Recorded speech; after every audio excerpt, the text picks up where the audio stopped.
आज औरंगाबाद के शहर में चौक चौराहे पर तमाम तरह के लोगों के द्वारा बीजेपी से पूरा औरंगाबाद के बैनर पोस्टर से पट गया, जिसमें वर्तमान युवा अध्यक्ष सम्राट चौधरी के पहली बार आगमन है, जो कि औरंगाबाद के लोगों ने, औरंगाबाद के भारतीय जनता पार्टी के कार्यकर्ताओं ने बड़ा खुशी और जश्न मना रहे हैं कि आज युवा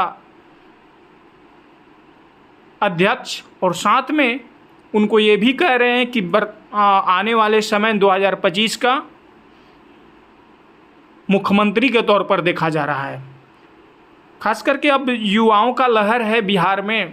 तेजस्वी यादव, चिराग पासवान, सम्राट चौधरी, ये तमाम युवाओं का आने वाला समय है। इसी में से कोई न कोई मुख्यमंत्री बनेंगे। तब है कि सांसद सुशील सिंह इस औरंगाबाद की सरजमी से अपने उद्बोधन में अपनी उपलब्धियां गिनाई। तमाम मोदी सरकार में मोदी जी ने क्या क्या किया, उसका उपलब्धियों को गिनाया है, और साथ में ये कहा है कि आने वाले टाइम में मेरी सरकार बनेगी और आप सभी सहयोग करें। तो चलिए आप लोगों को देना चाहेंगे। जब अटल जी इस देश के प्रधानमंत्री थे, हमारे वैज्ञानिकों ने एटम बम बनाकर तैयार कर लिया था, सारी तैयारी थी, लेकिन परीक्षण करने का हिम्मत नहीं होता था किसी सरकार को। अमेरिका और विकसित देशों के दबाव में यह हिम्मत किसने दिखाया? आदरणीय परम आदरणीय अटल जी। और दुनिया ने कहा कि भारत के ऊपर अब हम हर तरह का प्रतिबंध लगाएंगे।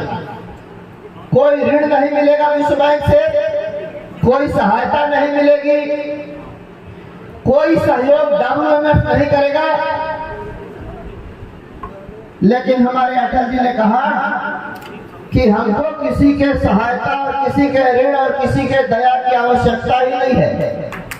लोगों ने अपेक्षा रखी है कि कटोरा लेकर भारत दुनिया के सामने भीख मांगने के लिए आएगा। ताकते रह गए लोग, देखते रह गए लोग। अटल जी ने एक अपील किया दुनिया में फैले भारतवंशियों से, और कहा भारत को आपके सहयोग की आवश्यकता। सरकारी बैंक से बॉन्ड जारी हुआ और इतना पैसा भारतवंशियों ने दिया कि जितनी आवश्यकता थी उससे कई गुना अधिक। इसका एक और उदाहरण है, मैं बताऊंगा आपको। अंत में जिसको दुनिया का दरोगा कहा जाता है, अमेरिका का राष्ट्रपति स्वयं चलकर भारत आया। बिल क्लिंटन भारत आया और इसी भारत के भूमि पर उन्होंने घोषणा किया कि भारत के ऊपर जो सैंक्शन लगा था, जो प्रतिबंध लगा था, उसको हम समाप्त करते हैं, खत्म करते हैं। भारत ने घोषणा करके बिल क्लिंटन गए। लोग खोजते हैं 56 इंच का सीना, 56 इंच का नहीं, 112 इंच का सीना। नापने के लिए आपके पास फीता नहीं रहेगा। बयान करते हैं लोग, हम उनको बताना चाहते हैं। लोग बयान करते थे भाजपा वाले मंदिर कभी नहीं बनाएंगे, इसलिए कि ये इनका चुनावी मुद्दा है, इसी के आधार पर ये वोट लेते हैं और लेते रहेंगे। क्या कहते, मंदिर कहीं नहीं, मंदिर वही बनाएंगे, तारीख नहीं बताएंगे। अब तो उद्घाटन की तारीख हम लोगों ने बता दी, निमंत्रण जाएगा आपको, शर्म से ही सही, लेकिन आइए उस पुण्य कार्यक्रम में, प्राण प्रतिष्ठा यज्ञ में शरीक होइए, थोड़ा पुण्य ले लीजिए आप भी। आप लोगों ने तो इसको अटकाया, लटकाया, भटकाया, सब किया। कोर्ट में कांग्रेस पार्टी का नेता और सुप्रीम कोर्ट का वकील कपिल सिब्बल खड़े होते हैं और कहते हैं कोर्ट से क्या फैसला मत सुनाइए, फैसला सुनाइएगा देश में बवाल हो जाएगा, दंगा फसाद होगा। फैसला भी आया, एक बूंद खून पूरे देश के अंदर कहीं नहीं गया। साथियों, इसीलिए मैंने कहा कि भारत माता सेवा उसी से लेती है जो सच्चा राष्ट्रभक्त और विशुद्ध भारतवंशी होता है। धारा 370 किसने हटाया? भारतीय जनता पार्टी की सरकार और हमारे आदरणीय प्रधानमंत्री नरेंद्र मोदी जी। मित्रों, चंद्रयान 3 किनके प्रयास से, किनके शासनकाल में, किनके सही नियत के चलते ये सफल हुआ? ये सेवा भी भारत माता को किससे लेना था? नरेंद्र मोदी जी से लेना। और उसका वहां स्वागत किसने किया? चंद्रयान 3 जब वहां लॉन्च किया तो उसका स्वागत करने के लिए चंद्रयान 2 वहां उपस्थित था और इतिहास कायम हुआ। दुनिया का पहला देश भारत बना।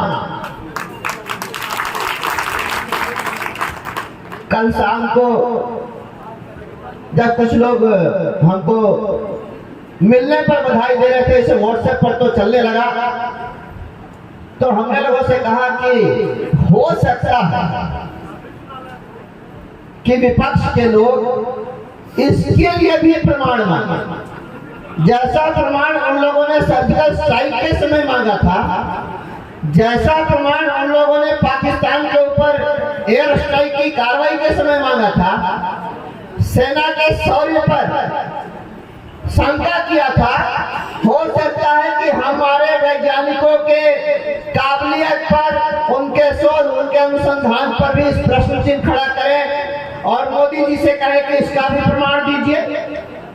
मित्रों, लेकिन प्रत्यक्ष को प्रमाण की आवश्यकता नहीं होती।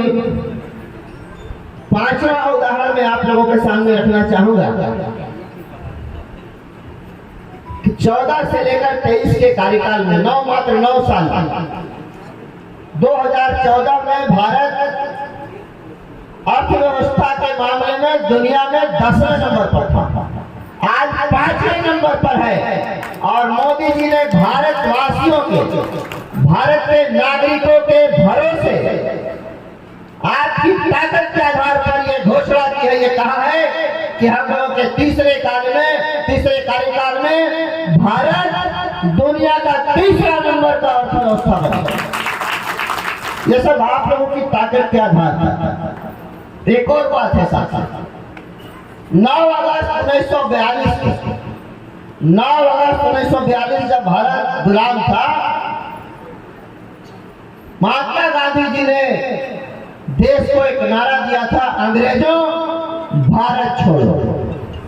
और 9 अगस्त 2023 को दुनिया के सबसे लोकप्रिय नेता, भारत के यशस्वी प्रधानमंत्री श्री नरेंद्र मोदी जी ने एक नारा दिया। 3 शब्द कहे हैं उन्होंने, भ्रष्टाचार भारत छोड़ो, परिवारवाद भारत छोड़ो, तुष्टीकरण भारत छोड़ो। और जब ये 3 बीमारियां भारत छोड़ देगी तो अभी तो हमारे प्रधानमंत्री जी ने तीसरी अर्थव्यवस्था, तीसरी ताकत बनने की बात की है और ये कहा है कि 2047 में जब हमारी आजादी का 100वां वर्ष पूरा होगा तो हम विकसित देश से, विकासशील देश से विकसित देश में परिणत हो जाएंगे, यानी हम उतना आगे बढ़ जाएंगे। अभी हम डेवलपिंग कंट्री कहलाते हैं, हम डेवलप्ड कंट्री हो जाएंगे। लेकिन यदि ये 3 बीमारी भारत से दूर हो गई, चली गई, तो 2047 के पहले ही हम विकसित देश की श्रेणी में पहुंच जाएंगे।